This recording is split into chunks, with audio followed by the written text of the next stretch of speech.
प्रत्येक स्वतंत्रता सेनानी जो हैं उनके जीवन से हमें प्रेरणा मिलती है और वो प्रेरणा लेनी चाहिए कि जिन्होंने अपना सब कुछ होम करके और अपनी आने वाली पीढ़ियों के लिए अर्थात हमारे लिए अपने जीवन की अमिट कुर्बानी उन्होंने इस आज़ादी रूपी यज्ञ में दे दी और गुमनामी का जीवन जी करके वो सदा सदा के लिए चले गए।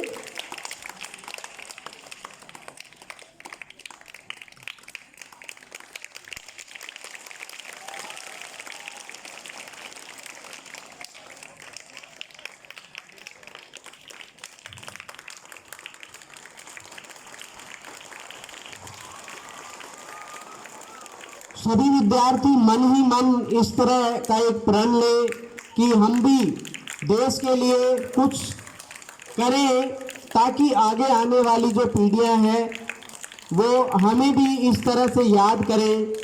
हम उन पीढ़ी जो आगे आएंगी उनके लिए उनके दिलों में एक अमिट छाप जो है वो छोड़ सकें और हमारे जो स्वतंत्रता सेनानी हैं उनको आदर्श रूप में अपनाए।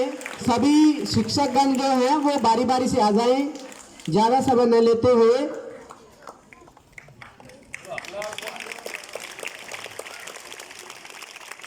अब कार्यक्रम की शुरुआत में मैं कक्षा 10वीं ब की छात्रा जो बटुकेश्वर दत्त जी की जीवनी पर एक व्याख्यान लेकर के मंच पर उपस्थित हूँ, माही Srivastava.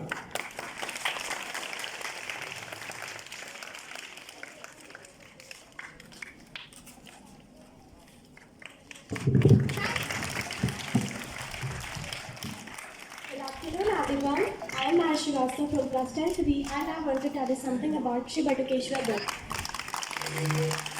Today's mark as the 57th death anniversary of Batukeshwar Dutt from 1910 to 1965, who was a great Indian fighter and an Indian revolutionary.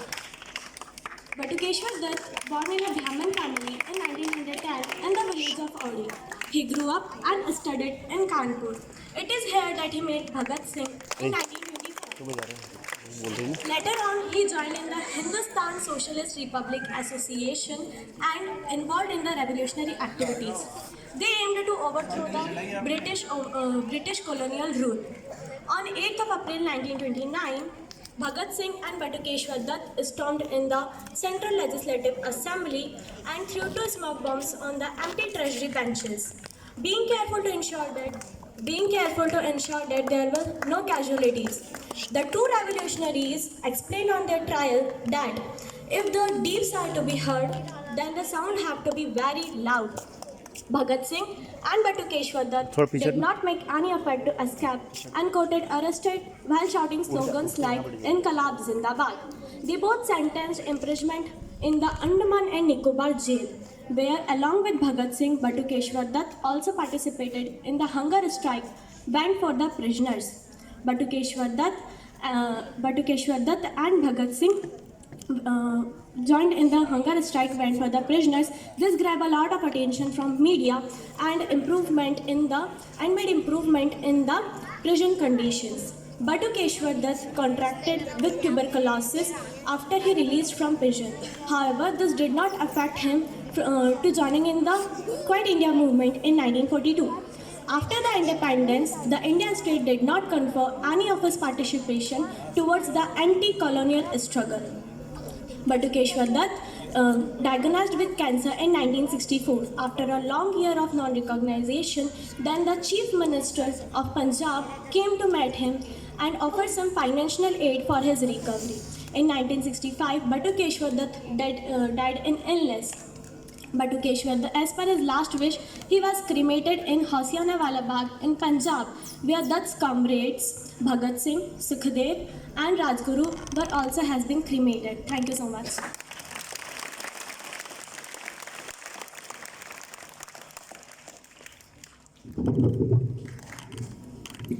Very good Mahi Srivastava,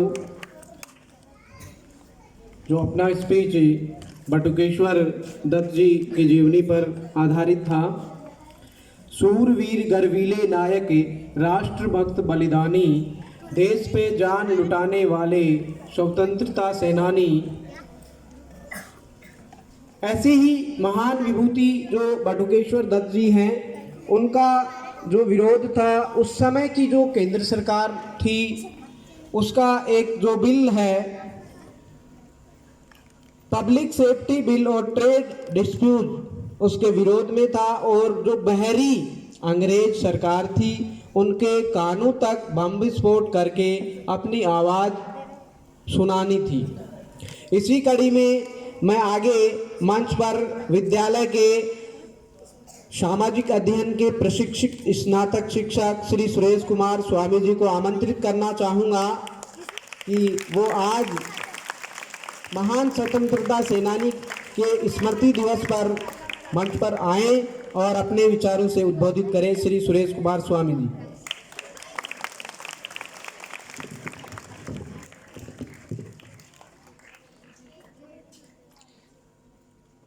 मंच पर विराजमान आदरणीय प्राचार्य महोदय जी एवं उपस्थित सभी शिक्षकगण एंड प्रिय छात्र एवं छात्राओं, जैसा कि आप सभी को विदित है कि हम आज बटुकेश्वर दत्त के स्मृति दिवस को मना रहे हैं। बटुकेश्वर दत्त भारत के वो सेना नायक थे जो उन्होंने आज़ादी से पहले भी भारत देखा है और आज़ादी के बाद वाला भी भारत उन्होंने देखा है, और दोनों ही अनुभव उनके पास थे। यदि मैं बात करूं उनके जीवन के बारे में, तो उनका जन्म 18 नवंबर 1910 को ओरी गांव में बंगाल में हुआ था, और उनके पिता एक सरकारी कर्मचारी थे जो कानपुर में नौकरी करते थे। तो उन्होंने अपने बेटे बटुकेश्वर दत्त को वहाँ पढ़ाई के लिए बुला लिया था। उन्हें बीके दत्त और मोहन के नाम से भी लोग बाग पहचानते थे। 1925 में जब उनके माता पिताओं का देहांत हो गया और वो अपने आप को अकेला महसूस करने लगे, तब उन्होंने अपना ध्यान देश का जो स्वतंत्रता संग्राम चल रहा था उसकी ओर लगाया, और उसी समय उनकी मुलाकात 1924 में जो चंद्रशेखर आज़ाद थे उनके साथ हुई। उसके बाद वो भगत सिंह से मिले। ये सभी जो सदस्य थे हिंदुस्तान सोशलिस्ट रिपब्लिकन एसोसिएशन के मेंबर थे, जो भारत की स्वतंत्रता के लिए कई सारी घटनाओं को अंजाम दे चुके थे। उनमें से कुछ घटनाएं इस प्रकार हैं। एक काकोरी ट्रेन की घटना, दूसरा जो लाहौर पुलिस अधिकारी थे सैंडर्स, उनकी हत्या, और तीसरी जो सबसे महत्वपूर्ण घटना थी जिसके बाद हर व्यक्ति ये जान गया कि बटुकेश्वर दत्त भी कोई स्वतंत्रता सेनानी है, वो घटना थी 8 अप्रैल 1929 में जो सेंट्रल लेजिस्लेटिव असेंबली थी, केंद्रीय सभागार, उसमें बम गिरा गई। इस घटना को अंजाम देने के लिए सबसे पहले बटुकेश्वर दत्त और सुखदेव को चुना गया था,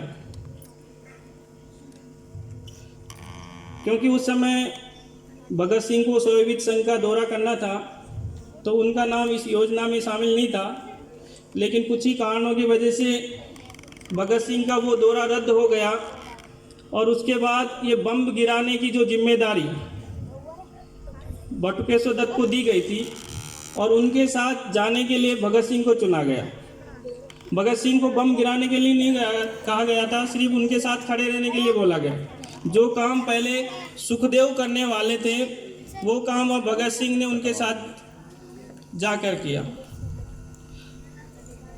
तो 8 अप्रैल 1929 में उस दिन सेंट्रल लेजिस्लेटिव असेंबली में वो जैसे तैसे करके 2 बम छुपा के वहाँ पे पहुँच गए और उन्होंने खाली जगह देख के वो बम वहाँ पे गिराए। बमों का विस्फोट इतना ज़्यादा नहीं था कि किसी व्यक्ति के जान जाए, लेकिन यह है कि वहाँ पे धुआं हो गया था और कुछ व्यक्ति उसमें मूर्छित भी हुए थे। उसके 10 मिनट बाद में असेंबली हेल्ड हुआ। अब ये असेंबली में बम क्यों गिराया गया, उसके पीछे एक रीज़न था कि उस समय जो विदेशी सरकार है वो 2 बिल लेके आई थी। एक पब्लिक सेफ्टी बिल था, उसके अकॉर्डिंग कोई भी मजदूर हड़ताल नहीं कर सकता था, मतलब हड़ताल करने पे प्रतिबंध लगा दिया गया था। वो ऑलरेडी पास हो चुका था। और उसी समय एक दूसरा बिल जो ट्रेड डिस्प्यूट बिल था, जिसके अनुसार किसी भी व्यक्ति को संदिग्ध अवस्था में पाए जाने पर कि वो क्रांतिकारी एक्टिविटी में इन्वॉल्व है तो उसको अरेस्ट किया जा सकता था। तो इन दोनों बिलों के विरोध में ही उन्होंने अपनी आवाज़ विदेशी सरकार तक पहुंचाने के लिए बम धमाके किए। उनको गिरफ्तार कर लिया गया और उनके ऊपर लाहौर षड्यंत्र केस के तहत मुकदमा भी चलाया गया। लेकिन भगत सिंह, सुखदेव और राजगुरु, इनको तो फांसी की सज़ा मिली और बटुकेश्वर दत्त को आजीवन कारावास। तो आजीवन कारावास की सज़ा पाकर बटुकेश्वर दत्त कहीं कहीं अपने आप को अपमानित महसूस कर रहे थे। वो चाह रहे थे कि मुझे भी फांसी की सज़ा मिलनी चाहिए थी और कहीं न कहीं वो दिन रात इसके बारे में सोचते रहते थे। जब ये बात भगत सिंह को पता चली तो उन्होंने उनको एक चिट्ठी लिखी और उस चिट्ठी के थ्रू उन्होंने ये कहा कि क्रांतिकारी अपने आदर्शों के लिए मर मिटना ही नहीं जानते हैं, वो जिंदा रहकर यातना सहकर भी अपने आप को क्रांतिकारी सिद्ध कर सकते हैं। सज़ा मिलने के बाद भी भगत सिंह ने उनको ये काम सौंपा कि आपको ये चीज़ सिद्ध करनी है कि हम घोर यातनाएं कष्ट सहकर भी देश की आज़ादी के लिए काम करें। उसके बाद उनको सेल्यूलर जेल अंडमान निकोबार काला पानी सजा के तहत वहाँ पे भेजा गया। लगभग 6 साल तक वो वहाँ पे काला पानी की सज़ा में रहे और 1937 में उनको पटना लाया गया क्योंकि उनका स्वास्थ्य थोड़ा ख़राब हो गया था। उनको ट्यूबरकुलोसिस, जिसे टीबी कहते हैं, वो हो गई थी। फिर 1 साल बाद वो विश्राम करने के बाद फिर से अपनी एक्टिविटी में लग गए, भारत को आज़ाद कराने की में। फिर वापस उनको गिरफ्तार कर लिया गया और 4 साल तक फिर उनको जेल में डाल दिया गया। उसके बाद भारत को आज़ादी मिली 15 अगस्त 1947 को, तो चारों तरफ खुशियाँ थी। लेकिन आज़ादी के बाद बटुकेश्वर दत्त का जो जीवन उन्होंने स्पेंड किया वो काफ़ी हमारे लिए सोचने का विषय है। मैं उनमें से कुछ इंसिडेंट्स आपको बताता हूँ। जैसे ही वो वहाँ से काला पानी की सज़ा काट के आए थे और भारत आज़ाद हो गया था, उसके बाद उन्होंने विवाह भी कर लिया था। लेकिन रोज़गार के लिए वो एक गाइड की तरह काम करने लगे, या कहेंगे पटना की सड़कों पर रोज़गार के लिए घूमने लगे। ऐसा माना जाता है कि एक बार बिहार में बसों के परमिट के लिए आवेदन लिए जा रहे थे, तो उस लाइन में वो भी जाके लग गए। तो उन्होंने वहाँ जाकर बोला कि मैं स्वतंत्रता सेनानी हूँ। तो कमिश्नर पूछता कि आपके पास कोई प्रमाण पत्र है कि आप स्वतंत्रता सेनानी रहे हैं? तो उन्होंने अपने आप को काफ़ी अपमानित महसूस किया। लेकिन जब ये बात डॉक्टर राजेंद्र प्रसाद को चली तो उसके बाद उस कमिश्नर ने बटुकेश्वर दत्त से क्षमा भी मांगी। उसके बाद उनके स्वास्थ्य में निरंतर गिरावट आती गई। तो एक बार उनको सरकारी अस्पताल ले जाया गया और वहाँ पे देखा गया कि उनको लिए बेड भी अवेलेबल नहीं करवाया गया, मतलब उपलब्ध नहीं हुआ। तो उन्हीं के एक दोस्त चमन लाल ने एक न्यूज़पेपर में कुछ लिखा और कहा कि भारत क्या वो देश है जिसमें क्रांतिकारियों को जन्म नहीं लेना चाहिए, या भारत उस योग्य नहीं है। जब ऐसी बातें न्यूज़पेपर में छपी और देश के सभी लोगों ने उसको पढ़ी तो बिहार सरकार कुछ एक्शन में आई। उन्होंने उनको बेड प्रोवाइड करवाया, लेकिन उनका स्वास्थ्य इतना गिर चुका था कि अभी तक उसमें कोई इम्प्रूवमेंट नहीं हुआ। उसके बाद वो इलाज के लिए दिल्ली ले जाए गए एम्स में, और जब पत्रकार उनसे मिले कि आपकी मूल भावना क्या है, आप क्या देश को संदेश देना चाहोगे, तो उन्होंने उस समय मीडिया वालों से कहा था कि जिस दिल्ली में मैंने बम धमाके किए हैं, मैं सोच भी नहीं सकता था कि मैं स्ट्रेचर पे यहाँ पे पहुँचूँगा। उसी समय पंजाब के मुख्यमंत्री राम किशन जी वहाँ पे मिलने के लिए उनसे पहुँचे, तो उन्होंने उनसे अपनी अंतिम इच्छा पूछी। तो बटुकेश्वर दत्त ने अंतिम इच्छा जाहिर करते हुए ये कहा कि मेरी समाधि भगत सिंह, सुखदेव और राजगुरु के पास में होनी चाहिए, जो अभी पंजाब के हुसैनीवाला में है। मध्य रात्रि 1:50 पर उन्होंने अपने प्राण त्याग दिए और उनकी इच्छा के अनुसार उनकी समाधि हुसैनीवाला पंजाब में बनाई गई, जो भगत सिंह, सुखदेव और राजगुरु के बगल में है। मैं यही कहना चाहूँगा कि जिस व्यक्ति ने अपने देश के लिए सब कुछ कुर्बान कर दिया और वो देश उस व्यक्ति को अगर एक बिस्तर उपलब्ध नहीं करा सके, इससे ज़्यादा शर्म की बात उसके लिए और हमारे लिए क्या हो सकती। तो मैं इन्हीं शब्दों के साथ अपनी वाणी को विराम देता हूँ। थैंक यू, धन्यवाद।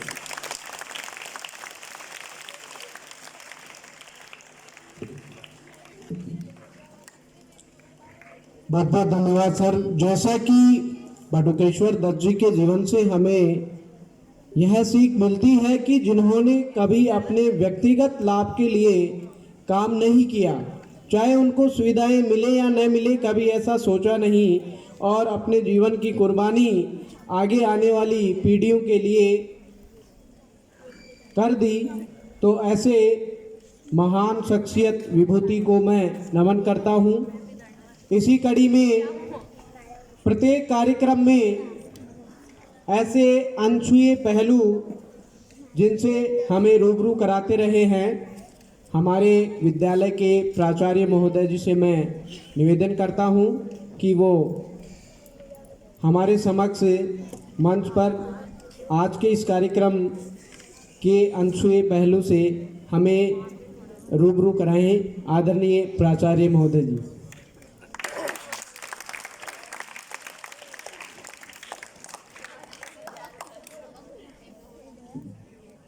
मंच पर आसीन आज के कार्यक्रम के अध्यक्ष श्री पाटीदार जी, सभी शिक्षक साथियों और प्यारे विद्यार्थियों,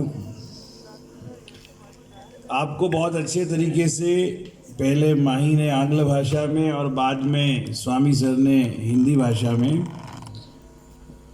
बटुकेश्वर दत्त के जीवन पर प्रकाश डाला। बहुत अच्छे तरीके से आज़ादी के बाद जो उनके साथ व्यवहार हुआ उसका चित्रण किया।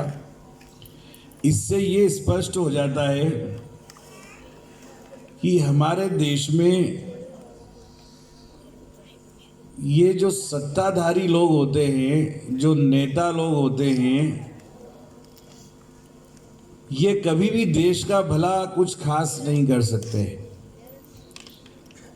देश को आज़ादी दिलाने का काम पार्टियों से अलग हटकर जिन लोगों ने किया, अंग्रेजों को नाको चने चबाने का काम जिन लोगों ने किया, वो कभी भी किसी पार्टी और किसी पद पर या किसी सत्ता के लाभ उठाने वाले काम करने वाले कभी नहीं रहे। बहुत दुख की बात है बेटा, आप लोग सुन रहे हो क्या सब? हाँ, मैं जल्दी ख़त्म कर रहा हूँ। अगर सुन रहे हो तो एक बार ज़ोरदार तालियां बजाओ।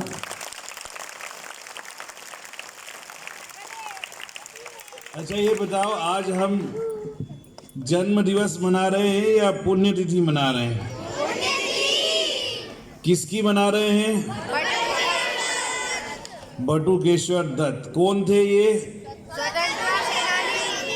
स्वतंत्रता सेनानी। किसके साथी थे?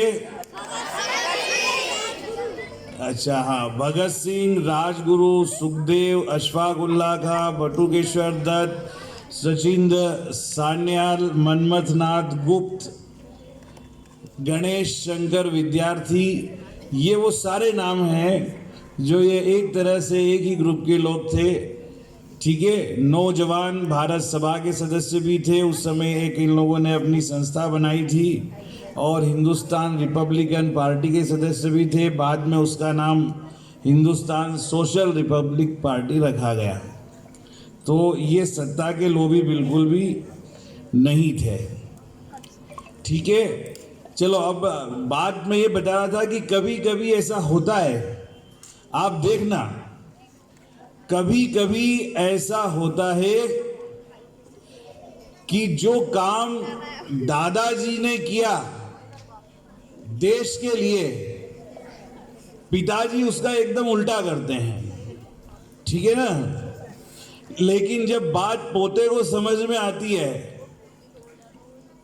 ऐसा आपने फिल्मों में भी देखा होगा, जब बात पोते को समझ में आती है तो फिर वो दादाजी के टाइम का बदला लेता है। ठीक है ना? तो वो पोता पोती कौन है? जिनको समझ में आ रहा है वो हाथ ऊंचा करो। Yes yes. तो आपको क्या करना चाहिए ये मैं बता रहा हूं। ठीक है, करोगे क्या? हाँ, कुछ करने से पहले कुछ समझना जरूरी है, अंदाजवार नहीं। ओके ठीक है। दादाजी के बात अगर करें तो दादाजी वाले पीढ़ी में समझ लो भगत सिंह, चंद्रशेखर आजाद, बटुकेश्वर दत्त, जो मैंने नाम लिए ये सब आते हैं। और हमारे अपने जो पिताजी वगैरह रहे हैं उसमें करो तो वो हम ये समझ सकते हैं कि आज़ादी के ठीक बाद जिन लोगों ने देश की सरकार चलाई, जो देश के नेता थे, वो है। और पोते पोते की बात करें तो वो लोग जो नहीं कर पाए देश की सरकार चलाने वाले, वो अब किसको करना है? हमको करना है। आपने अभी सुना कि बटुकेश्वर दत्त जो ऐसे स्वतंत्रता सेनानी थे, भगत सिंह के साथ जेल में रहे और भगत सिंह के साथ वो मर नहीं सके, इस बात का उन्हें दुख था। और उनको कहां भेज दिया गया? काले पानी से, जहां बताते हैं करीब 6 महीने तक इन्होंने केवल पानी पीकर रहे। इन्होंने जब अनशन किया, इन्होंने जब उपवास किया तो कई कई दिनों तक इनका उपवास चलता रहा। मैंने कल भी बताया था कि इनको जिस जगह पर बंद किया गया था, जिस जेल में इनको डाला गया था, सेल्यूलर जेल में, बटुकेश्वर दत्त को, और इसलिए डाला गया था कि ये हमारे देश को आजाद करने के लिए, कि हमारे देश के बच्चे अपने देश के केंद्रीय विद्यालय में पढ़ सके। ऐसे ढेर सारे देश में केंद्रीय विद्यालय हो और वहां पर तिरंगा लहराए, अंग्रेजों का झंडा नहीं, क्योंकि उस समय अंग्रेजों का राज था, तिरंगा नहीं लहराया जाता था। उस समय कोई भी बच्चा अगर उस समय की सरकार के खिलाफ बात करता तो बच्चे को भी कोड़े मारे जाते थे। आपने देखा होगा कई क्रांतिकारियों को बचपन में कई कोड़ों की सजा मिली, केवल वंदे मातरम और भारत माता की जय कहने के बदले। तो इसलिए उनको समुद्र में अंदर, आपने भारत का नक्शा देखा है ना ज्योग्राफी में, तो वहां जो समुद्र का जो नक्शे में जो सेल्यूलर जेल है अंडमान निकोबार, वहां पर बहुत बड़ी जेल है। आप देखना कभी बहुत लंबी चौड़ी, हजारों लोगों को वहां बंद कर देते, ऐसे लोगों को कि अब वो वहीं मर जाए, यहाँ आने की जरूरत ना हो उसे। और समुद्र पार करके आना हर किसी भारतीय के लिए, भाग भी गया अगर जेल तोड़ के या जेल से कूद कर या वहां से किसी तरह निकल कर, तो समुद्र की इतनी कई किलोमीटर समुद्र को तैर कर या पार करके आना ही पॉसिबल ना हो। इसलिए बटुकेश्वर दत्त को वहाँ ऐसी जगह ऐसे कमरे में डाला जहाँ न तो खड़े हो सकते थे और न वो पूरे पैर फैला सकते थे। उनको अपना खाना भी वहीं खाना पड़ता था, फ्रेश भी वहीं होना पड़ता था, टॉयलेट भी वहीं करते थे, और वहाँ पे न तो कोई अखबार होता था, न प्रकाश पहुँचता था, और न वहाँ ठीक से हवा जाती थी। अंधेरा ही अंधेरा था, इसलिए उसको काल कोठरी कहा जाता था। ठीक है, ये सबसे कठोर सजा सबसे संगीन क्रांतिकारियों को, अपराधियों को उस समय मान करके दी जाती थी। अब बटुकेश्वर दत्त वहां पर रहकर उनको ट्यूबरक्लोसिस हो गया, बीमार हो गए, आज़ाद कर दिए गए। फिर ये 37 में फिर इनको जेल हो गई। 4 साल बाद 41 में ये गांधी जी के आंदोलन में कूद पड़े। मतलब आप अगर असेंबली में जिस दिन बम फोड़ा था 29, तब से लेकर जब देश आज़ाद हुआ 47, तब तक 18 साल तक या तो ये जेल में रहे या देश के लिए लड़ाई लड़ते रहे। आज हमारे देश की गवर्नमेंट आज़ाद है। 12वीं पास बच्चों को अग्निवीर वो एक चल रहा है ना सेना में भर्ती का, जिसमें 23 लाख से 24 लाख के करीब पैसा मिलने वाला है। वो 23 लाख 24 लाख रुपए के उस योजना और सारा खाना पीना रहना जमाने की चीजें फ्री, शान के साथ नौकरी करने का 4 साल का समय, उसमें भी लोगों ने आज आज़ाद देश में कितनी ट्रेन जला दी उसके विरोध में कि ये तो गलत कर रही है सरकार। लेकिन सोचो, जिसने देश के लिए अपने 18 साल जवानी के दे दिए, उसके बाद जब देश आजाद हुआ तो इस व्यक्ति को, ये एक बटुकेश्वर दत्त नहीं थे, ऐसे बहुत सारे लोग थे। बटुकेश्वर दत्त थे, भगवान दास माउट थे, वीर दुर्गा भाभी थी जिन्होंने भगत सिंह को एक बार वेश बदलकर उनकी पत्नी का रोल निभाकर उनको बचाया था। ऐसे हमारे देश में हजारों क्रांतिकारी थे जिनका आदर्श था कि वे देश के लिए जिए, देश के लिए मरे और देश की जनता खुश रह सके। इसलिए उन्होंने संघर्ष किया, कई ने प्राणों का बलिदान कर दिया और कई लोग आजादी के बाद भूखे रहने की नौबत में भी आए, लेकिन देश की सरकार से उन्होंने 1 रुपया नहीं मांगा, ना नौकरी मांगी। कारण क्या है? यह देश की सरकार की जिम्मेदारी थी। 1947 के बाद जो लोग मंत्री, प्रधानमंत्री और पूरे देश में और राज्यों में मुख्यमंत्री और नेता बन बैठे थे और जोंक की तरह देश की सत्ता के मद में चिपके रहे और इस नेतागिरी के नशे में और सत्ता के नशे में इस तरह से डूब गए कि उन्होंने क्रांतिकारियों पर ध्यान नहीं दिया। ऐसा बताते हैं कि चंद्रशेखर आजाद, जिसने अपने आप को गोली मार ली थी, उनकी मां को कई जगह भंडारों की और कई जगह कार्यक्रमों की जो भोजन होता है ना, उनकी पत्तल चाटते हुए देखा गया। ये हमारे देश के नेता करते हैं, ये हमारे देश के नेताओं ने आजादी के बाद किया। ये जो बटुकेश्वर दत्त थे, इनको नौकरी नहीं मिली, रोजगार नहीं मिला, और रोजगार के लिए जब गए तो इनसे प्रमाण पत्र पूछा गया स्वतंत्रता सेनानी होने का, और बीमारी में इनको हॉस्पिटल में बिस्तर नहीं मिलना, सुविधाएं नहीं मिलना, पटना के ही गवर्नमेंट हॉस्पिटल में जहां ये रहे थे। 1947 में इन्होंने जब अंजलि दत्त नाम की महिला से विवाह किया और उनके घर एक बेटी का जन्म हुआ जिसका नाम भारती, आज भी वो जिंदा है। भारती बागची बटुकेश्वर दत्त की बेटी आज भी पटना में रहती है।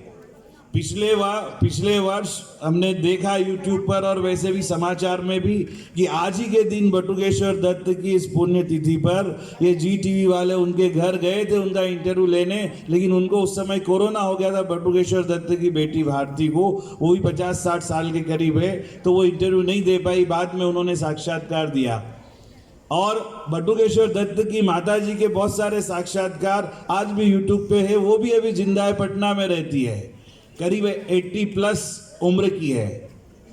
भगत सिंह जिनकी माताजी 1975 में उनका देहांत हुआ, अगर भगत सिंह जिंदा होते तो 2000 तक हमने भी उनको 25 साल देखा होता, क्योंकि हम में से बहुत सारे टीचर 70 से 75 के बीच के जन्म लेने वाले हैं। कई क्रांतिकारियों को हम व्यक्तिगत रूप से जान पाते। अगर देश की सरकार ने कुछ किया होता और उस समय इन क्रांतिकारियों को अपना वास्तविक सम्मान मिला होता और वो जिंदा हुए होते। मैं कहना ये चाहता हूं कि काश क्या ऐसी कोई योजना सरकार नहीं बना पाई कि इनकी इच्छा के अनुसार इन्हें रोजगार दे दे। जिसकी टीचर बनने की इच्छा हो उसे आजीवन टीचर बना दे। जो देश के लिए 18 साल लड़ा, 20 साल लड़ा, 25 साल लड़ा, जेल में रहा, काले पानी की सजा जिसने भोगी, उसके लिए नौकरी नहीं, उसके लिए रोजगार नहीं। कैसी सरकार? उसके लिए इलाज नहीं, उसके लिए दवाई नहीं, उसके लिए कोई कुछ नहीं, कोई सुविधा नहीं। और आज भी लोग जो नेताओं से जुड़े हैं, जिनकी पहुंच है, वो आज देश की आजादी के 70 साल बाद भी स्वतंत्रता सेनानी के नाम का फायदा उठाते हैं। पीईटी में, पीएमटी में, इंजीनियरिंग में, डॉक्टरी में अपने बच्चों को रिजर्वेशन दिलवाते हैं, जबकि हो सकता है वो पैदा भी नहीं हुए उस समय। तो मेरा कहने का मतलब ये है कि जो काम उस समय सरकार ने की, अब आपका और हमारा ड्यूटी है कि हम जाने कि जिन लोगों की वजह से आज हम जिंदा है, जिन लोगों की वजह से देश आज़ाद है और हम स्वतंत्रता पूर्वक पढ़ लिख रहे हैं, अपनी मर्जी से सारा जो हमें आज़ादी और जो अधिकार मिले हैं, तो ऐसे लोगों को याद करें कि वो कौन लोग हैं जिन्होंने हमारे लिए अपने प्राणों का बलिदान कर दिया, और वे कौन लोग हैं जिन्होंने हमारे लिए बहुत कुछ किया। आपकी तालियां बता रही है कि मैं 400 लाइन कविता की पंक्तियां बोलकर, कविता की पंक्तियां 4 से सुन सकते हो ना? कितने बच्चे सुन सकते हैं? ये आप ही के लिए, इसलिए आप ध्यान से सुनना। तुम न समझो देश को स्वाधीनता यूं ही मिली है, तुम न समझो देश को स्वाधीनता यूं ही मिली है, हर कली इस बाग की कुछ खून पीकर ही खिली है। बिछ गए वे नींव में दीवार के नीचे गड़े हैं, महल अपने शहीदों की छातियों पर ही खड़े हैं।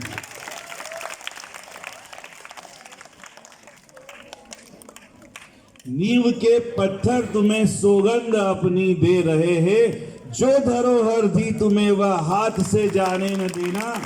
राष्ट्र के श्रृंगार मेरे देश के साकार सपनों, देश की स्वाधीनता पर आंच तुम आने न देना। जय हिंद।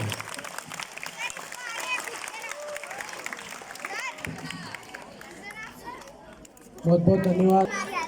उस पर कोई आंच हमें नहीं आने देना है। अब मौसम के मिजाज को देखते हुए मैं अंत में हमारे विद्यालय के स्नातकोत्तर शिक्षक श्री पुरुषोत्तम जी पाटीदार सर को आमंत्रित करना चाहूँगा कि वो कार्यक्रम के अंत में धन्यवाद ज्ञापन करें। आदरणीय सर। अभी 1 मिनट बचा है, क्या करना है?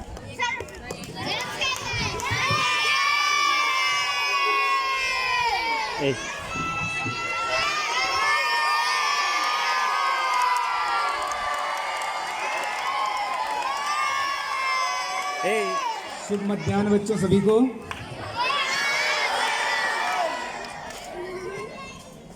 परम आदरणीय प्राचार्य महोदय, सभी शिक्षक साथीगण और प्यारे विद्यार्थियों, जैसा कि आप लोगों को सभी को विदित है कि हम आज महान क्रांतिकारी बटुकेश्वर दत्त की पुण्यतिथि पर यहाँ पर एकत्रित हुए हैं और उन्हें श्रद्धांजलि अर्पित करने के लिए एकत्रित हुए हैं। तो इस अवसर पर आचार्य महोदय और विद्यार्थियों और साथ ही हमारे शिक्षक साथी ने जो महत्वपूर्ण उद्गार व्यक्त किए हैं, उन उद्गारों को आप आत्मसात करेंगे और देश की स्वतंत्रता को अक्षुण्ण रखेंगे और देश के लिए काम करते रहेंगे। आभार प्रदर्शन के लिए मुझे आमंत्रित किया गया है। तो आज का कार्यक्रम निश्चित रूप से सफल रहा है, ये आपकी तालियां बता रही है। तो मैं प्राचार्य महोदय, सभी शिक्षक साथीगण और सभी विद्यार्थियों का हृदय से आभारी हूँ। धन्यवाद। जय हिंद।